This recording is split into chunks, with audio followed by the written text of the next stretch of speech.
The message you are about to hear was written and recorded on a record in 1956 by Earl Nightingale.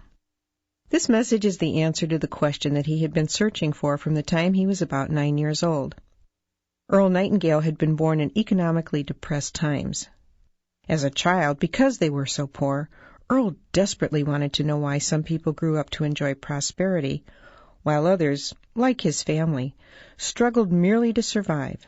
Unable to find answers to his questions from grown-ups, Earl began reading everything he could, believing that someone, somewhere, had the answer.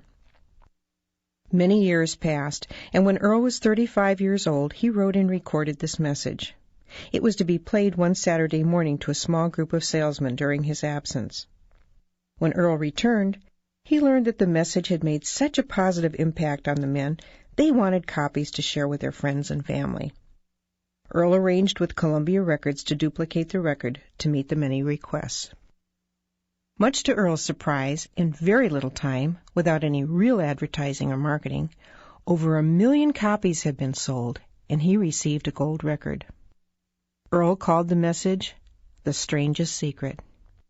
And this single recording was the seedling from which the entire personal development industry grew. And because Earl had discovered the true meaning of the strangest secret, which determines the outcome of one's life, he went from poverty to become one of the most highly recognized voices and names throughout the United States and from the West Indies to South Africa. His daily radio program, Our Changing World, was the world's most widely sponsored radio program and was heard daily across the United States, Canada, Mexico, Australia, the Bahamas, Guam, New Zealand, Puerto Rico, the Armed Forces Radio, and 30 countries overseas. I'm Diana Nightingale, and since my husband's death in 1989, I have continually looked for new effective ways to continue to share Earl's many messages of inspiration with the world. The personal development industry is so vast today, and yet people around the world attribute The Strangest Secret as being the one message that has most positively affected their lives. Earl revised The Strangest Secret several times over the past 40 years as times changed. Because of these changes, I believe you will appreciate the historic value of this original recording. As you listen, you will notice how the statistics reflect those of the mid-1950s. You'll also hear Earl mention the other side of the record.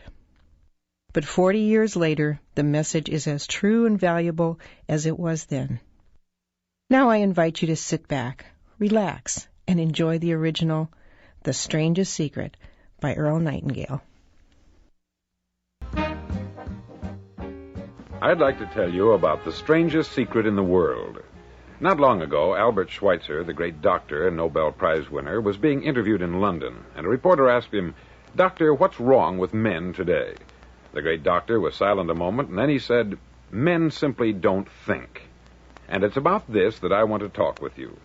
We live today in a golden age. This is an era that man has looked forward, dreamed of, and worked toward for thousands of years. But since it's here, we pretty well take it for granted. We in America are particularly fortunate to live in the richest land that ever existed on the face of the earth, a land of abundant opportunity for everyone. But do you know what happens? Let's take 100 men who start even at the age of 25. Do you have any idea what will happen to those men by the time they're 65? These 100 men who all start even at the age of 25 believe they're going to be successful. If you asked any one of these men if he wanted to be a success, he'd tell you that he did. And you'd notice that he was eager toward life, that there was a certain sparkle to his eye, an erectness to his carriage, and life seemed like a pretty interesting adventure to him. But by the time they're 65, 1 will be rich, 4 will be financially independent, 5 will still be working, 54 will be broke. Now think a moment. Out of the 100, only 5 make the grade. Why do so many fail? What has happened to the sparkle that was there when they were 25? What's become of the dreams, the hopes, the plans? And why is there such a large disparity between what these men intended to do and what they actually accomplished? When we say about 5% achieve success, we have to define success. And here's the definition. Success is the progressive realization of a worthy ideal. If a man is working toward a predetermined goal and knows where he's going, that man is a success. If he's not doing that, he's a failure. Success is the progressive realization of a worthy ideal. Rollo May, the distinguished psychiatrist, wrote a wonderful book called Man's Search for Himself. And in this book he says, the opposite of courage in our society is not cowardice, it is conformity. And there you have the trouble today. It's conformity. People acting like everyone else, without knowing why, without knowing where they're going. Now think of it. In America right now, there are over 14 million people 65 years of age and over, and about 13 million of these 14 million are broke. They're dependent on someone else for life's necessities. Now, we learn to read by the time we're 7. We learn to make a living by the time we're 25. Usually, by that time, we're not only making a living, we're supporting a family. And yet, by the time we're 65, we haven't learned how to become financially independent in the richest land that has ever been known. Why? We conform. And the trouble is that we're acting like the wrong percentage group, the 95% who don't succeed. Now, why do these people conform? Well, they don't know, really. These people believe that their lives are shaped by circumstances, by things that happen to them, by exterior forces. They're outer-directed people. A survey was made one time that covered a lot of men, working men, and these men were asked this question: why do you work? Why do you get up in the morning? 19 out of 20 had no idea. If you ask them, they'll say, everyone goes to work in the morning. And that's the reason they do it, because everyone else is doing it. Now let's get back to our definition of success. Who succeeds? The only man who succeeds is the man who is progressively realizing a worthy ideal. He's the man who says, I'm going to become this, and then begins to work toward that goal. I'll tell you who the successful people are. A success is the school teacher who's teaching school because that's what she wanted to do. The success is the woman who's a wife and mother because she wanted to become a wife and mother and is doing a good job of it. The success is the man who runs the corner gas station because that's what he wanted to do. The success is the successful salesman who wants to become a top-notch salesman and grow and build with his organization. A success is anyone who is doing deliberately a predetermined job because that's what he decided to do deliberately. But only 1 out of 20 does that. That's why today there isn't really any competition, unless we make it for ourselves. Instead of competing, all we have to do is create. Now, for 20 years, I looked for the key which would determine what would happen to a human being. Was there a key, I wanted to know, which would make the future a promise that we could foretell to a large extent? Was there a key that would guarantee a person's becoming successful if he only knew about it and knew how to use it? Well, there is such a key, and I've found it. Have you ever wondered why so many men work so hard and honestly without ever achieving anything in particular, and others don't seem to work hard and yet seem to get everything? They have the magic touch. You've heard them say that about someone. Everything he touches turns to gold. And have you ever noticed that a man who becomes successful tends to continue to become successful? And on the other hand, have you noticed how a man who is a failure tends to continue to fail? It's because of goals. Some of us have them, some don't. People with goals succeed because they know where they're going. Now think of a ship leaving a harbor, and think of it with the complete voyage mapped out and planned. The captain and crew know exactly where it's going and how long it will take. It has a definite goal. 9,999 times out of 10,000, it will get to where it started out to get. Now let's take another ship, just like the first, only let's not put a crew on it, or a captain at the helm. Let's give it no aiming point, no goal, no destination. We just start the engines and let it go. I think you'll agree with me that if it gets out of the harbor at all, it will either sink or wind up on some deserted beach a derelict. It can't go any place because it has no destination and no guidance. It's the same with a human being. Take the salesman, for example. There is no other person in the world today with the future of a good salesman. Selling is the world's highest paid profession, if we're good at it and if we know where we're going. Every company needs top-notch salesmen, and they reward those men. The sky is the limit for them. But how many can you find? Someone once said, the human race is fixed, not to prevent the strong from winning, but to prevent the weak from losing. The American economy today can be likened to a convoy in time of war. The entire economy is slowed down to protect its weakest link, just as the convoy had to go at the speed that would permit its slowest vessel to remain in formation. That's why it's so easy to make a living today. It takes no particular brains or talent. to make a living and support a family today. So we have a plateau of so-called security, if that's what a person's looking for. But we do have to decide how high above this plateau we want to aim for. Now let's get back to the strangest secret in the world, the story that I wanted to tell you today. Why do men with goals succeed in life and men without them fail? Well, let me tell you something which, if you really understand it, will alter your life immediately. If you understand completely what I'm going to tell you from this moment on, your life will never be the same again. You'll suddenly find that good luck just seems to be attracted to you. The things you want just seem to fall in line. And from now on, you won't have the problems, the worries, the gnawing lump of anxiety that perhaps you've experienced before. Doubt, fear, well, they'll be things of the past. Here's the key to success and the key to failure. We become what we think about. Now let me say that again. We become what we think about. Throughout all history, the great wise men and teachers, philosophers and prophets have disagreed with one another on many different things. It is only on this one point that they are in complete and unanimous agreement. Listen to what Marcus Aurelius, the great Roman emperor, said. He said, "A man's life is what his thoughts make of it." Disraeli said this, "Everything comes if a man will only wait. I have brought myself by long meditation to the conviction that a human being with a settled purpose must accomplish it, and that nothing can resist a will that will stake even existence for its fulfillment." Ralph Waldo Emerson said this, "A man is what he thinks about all day long."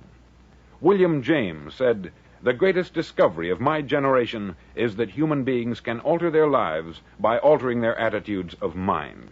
And he also said, "We need only in cold blood act as if the thing in question were real, and it will become infallibly real by growing into such a connection with our life that it will become real. It will become so knit with habit and emotion that our interest in it will be those which characterize belief." He also said this, "If you only care enough for a result, you will almost certainly attain it. If you wish to be rich, you will be rich. If you wish to be learned, you will be learned. If you wish to be good, you will be good.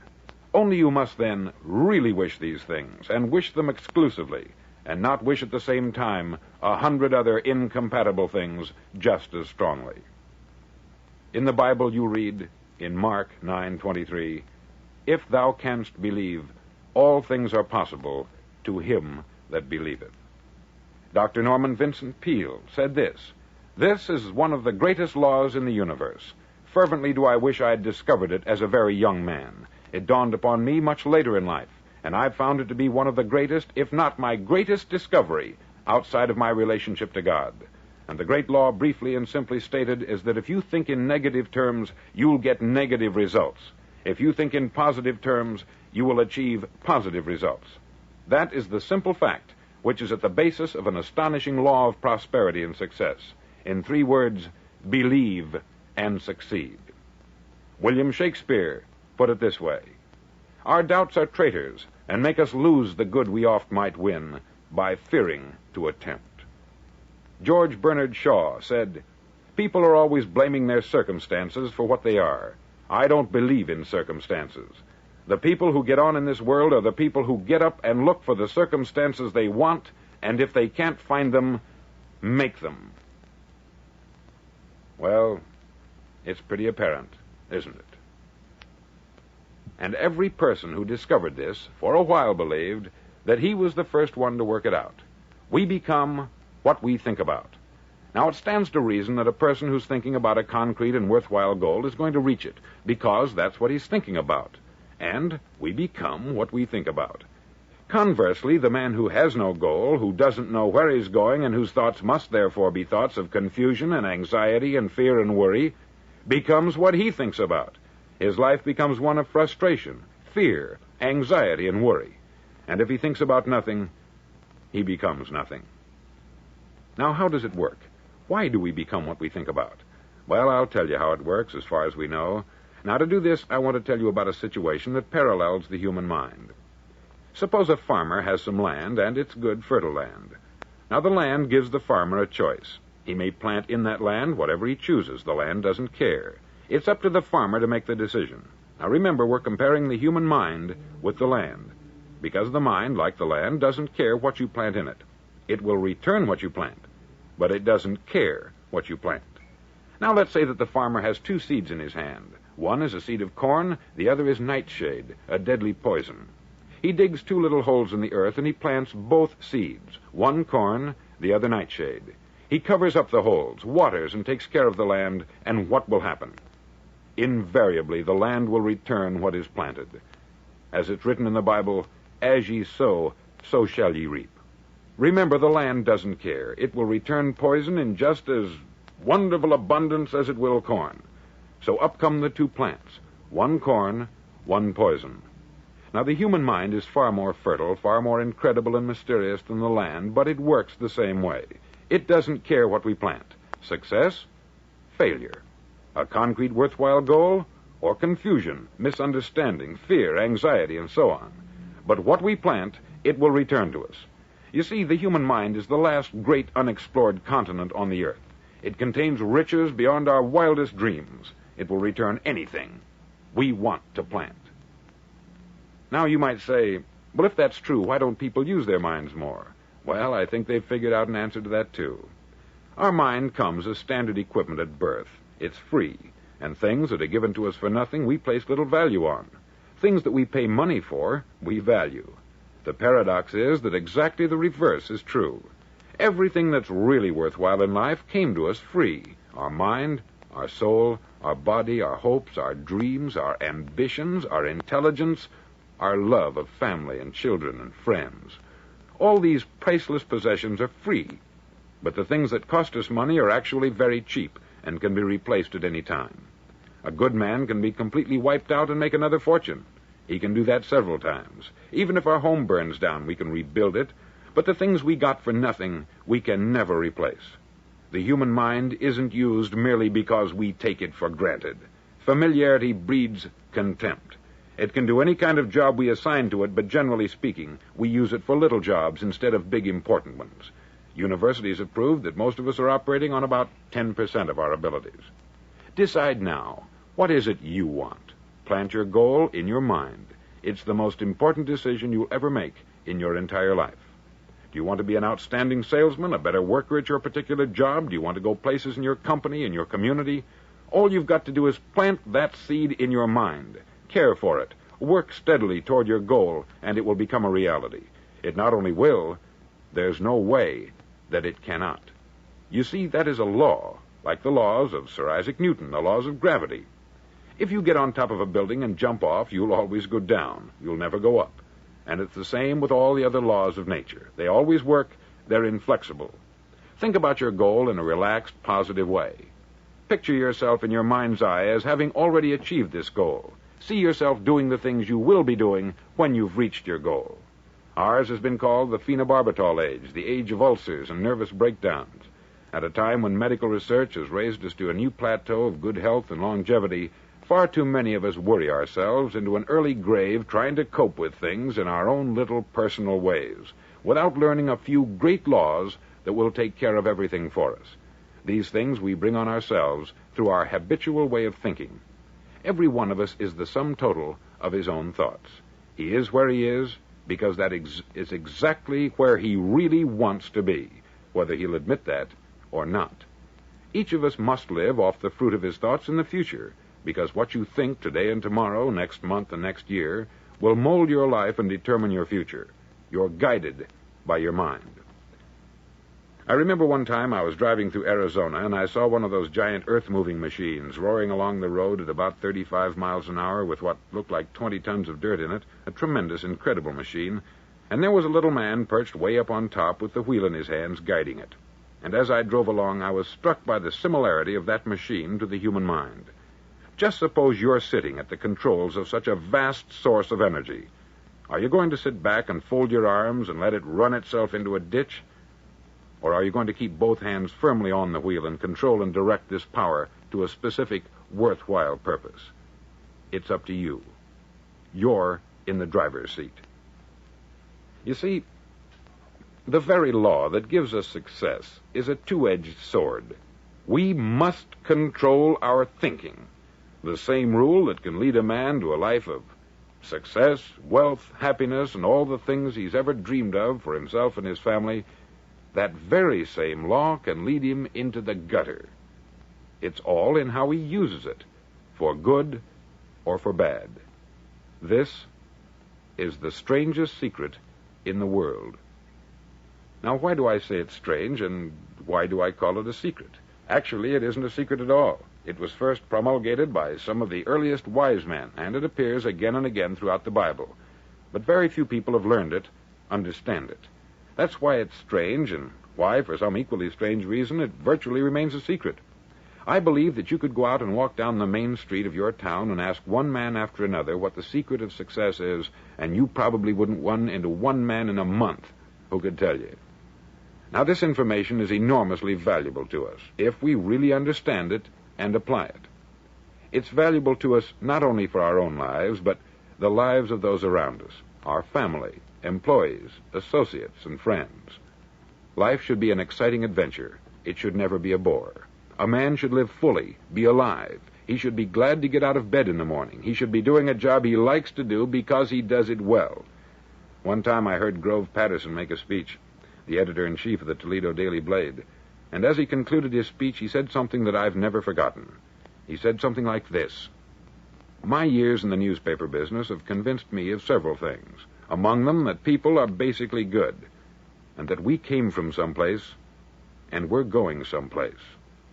So we should make our time here an exciting adventure. The architect of the universe didn't build a stairway leading nowhere."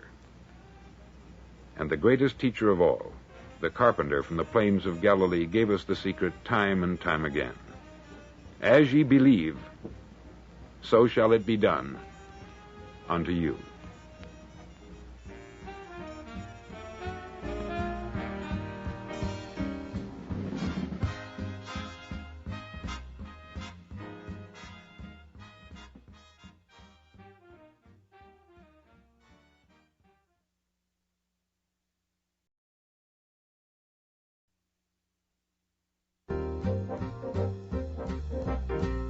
On side number 1 of this record, I've explained the strangest secret in the world and how it works.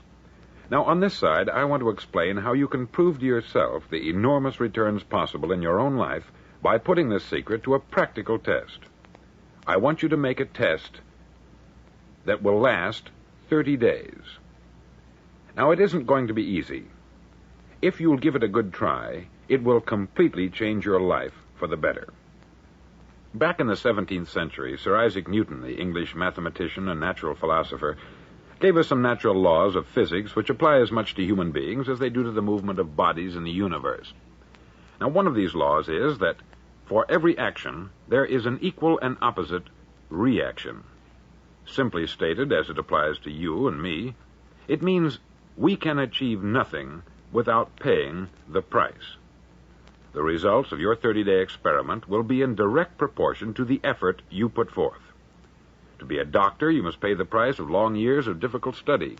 To be successful in selling, and remember that each of us succeeds to the extent of his ability to sell, selling our families on our ideas, selling education in schools, selling our children on the advantages of living the good and honest life, selling our associates and employees on the importance of being exceptional people, to, of course, the profession of selling itself.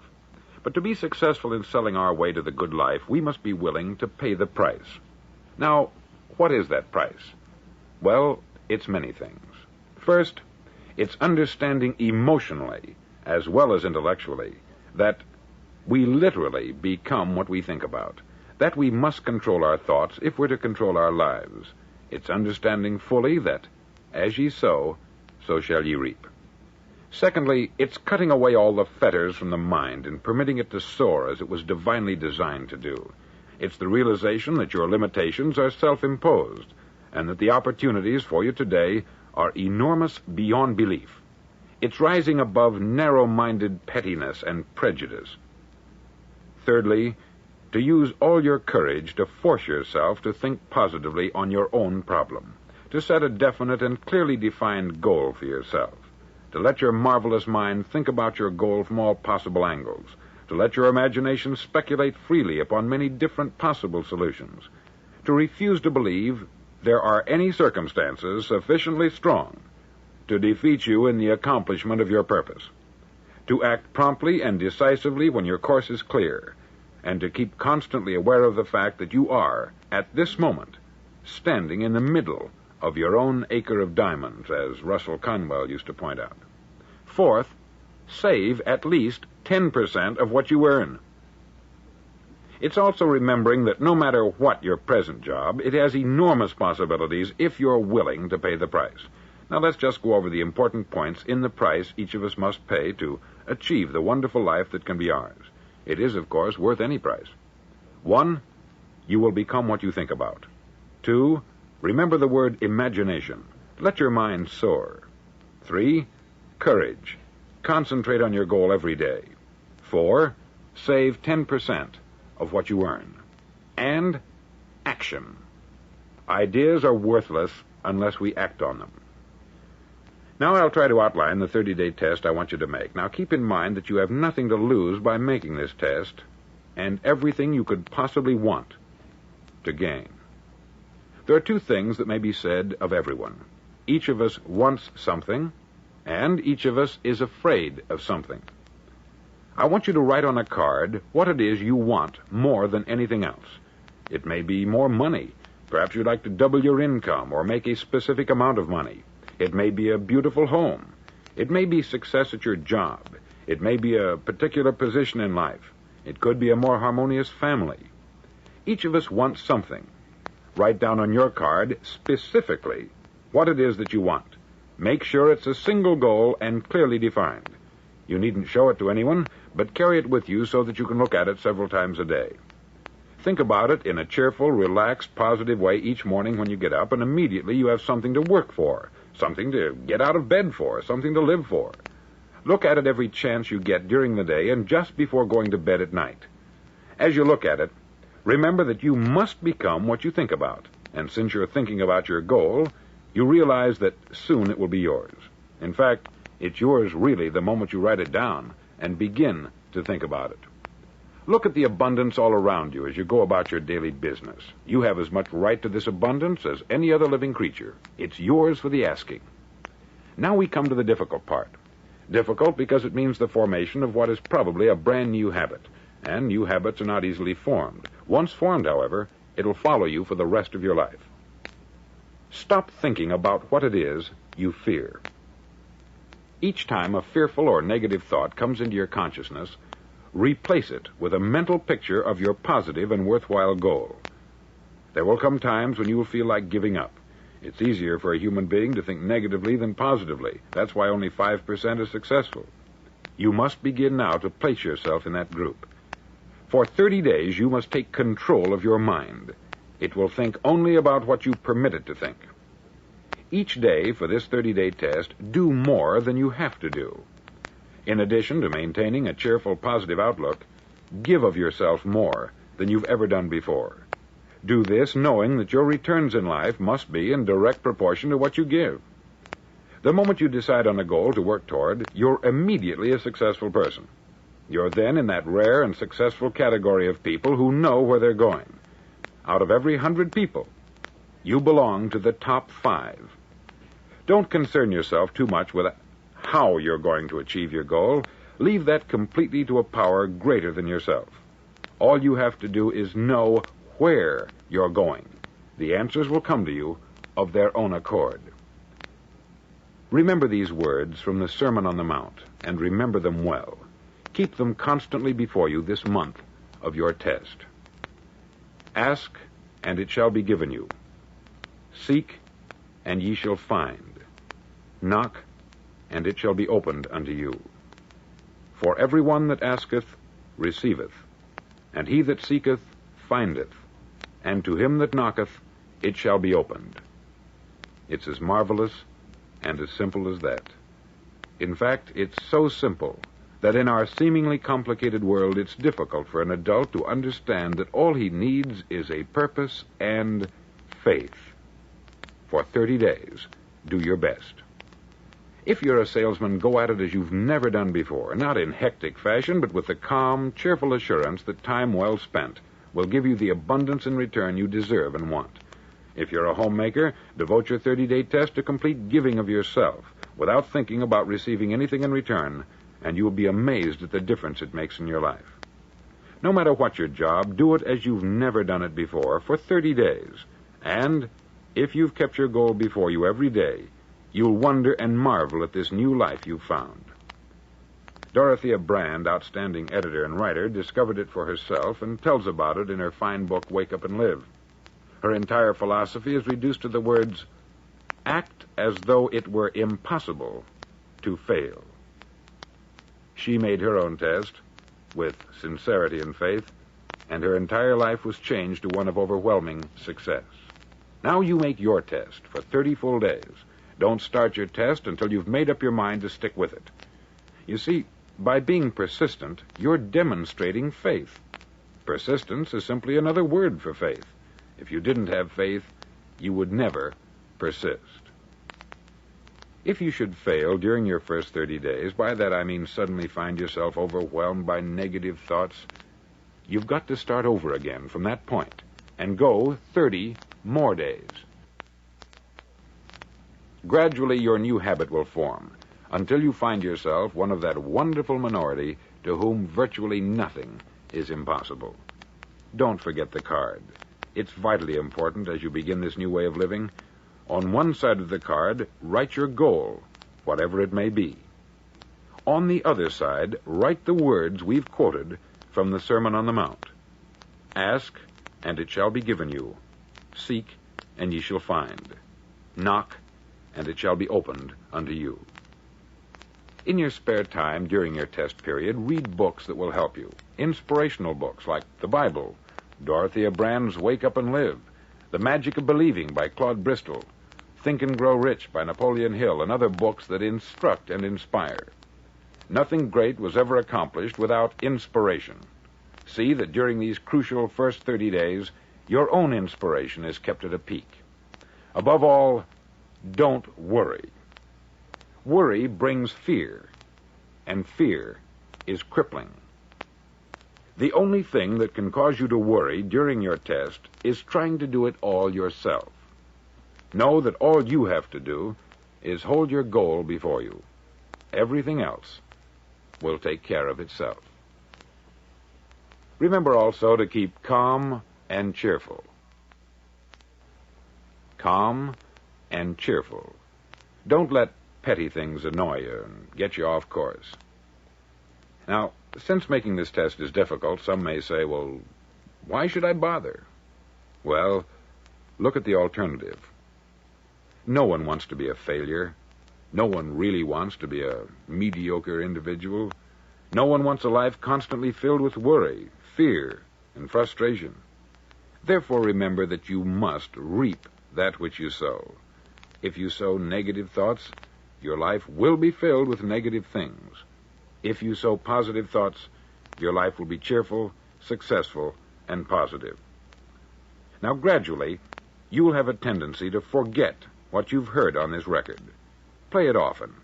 Keep reminding yourself of what you must do to form this new habit. Gather your whole family about and listen to what's been said here at regular intervals.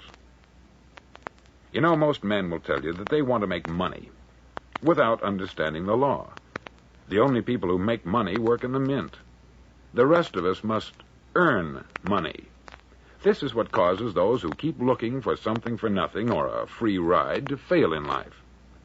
The only way to earn money is by providing people with services or products which are needed and useful. We exchange our product or service for the other man's money. Therefore, the law is that our financial return will be in direct proportion to our service.